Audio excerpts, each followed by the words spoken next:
Da domination kwa na saa hawi ewo woko Prestea ewo atoye mantemu so saa enedwadifo mai etrese eyo hawo a won ba bia wote eto wade no sensuo to a atechemu ene wote enti assembly mpanimfo nhwe no mesiesie edwa no emfama wo mu enipa bese empem aduasa enum 55000 ene wo Prestea-Huni Valley mensini no mu atoye mantemu a womo ekodidwa ewo Prestea-Huni Kasee no emu nso dwadifo ekyerese sede edwa ne tebea etie no sese yomanfo mpeso beba honom kura ababeto ade okyerese ensuo to de a atechemko na womo etimu a ema adwuma wo ye no enkoso edwadifo hima eye Rebecca Amoa oni Adom Kasee etwetwe nkomo ede wo ha obi a womo efemu etujwa Ekwami ekwa Prestea-Huni no mu bon ya kwani nyina sesai ye kwami nyina la ayeyi abare nkasa ye hu etumi afada made ye ntena Prestea-Huni ya nti ya sabanda mo so ye mankofo aka no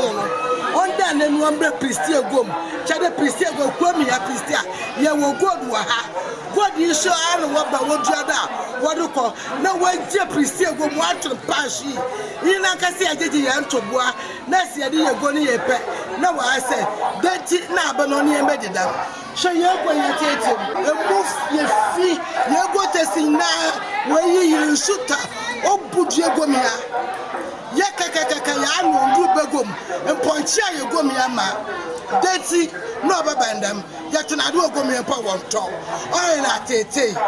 o how kase o ya do sama enu echi dwadifo bi ekire mu se adwai emu a na wo mu ebepe dada wa no aduane esenti sempanimfo nsiesie ni yi ama wo mu dia ede wo hawo na bebre wo mu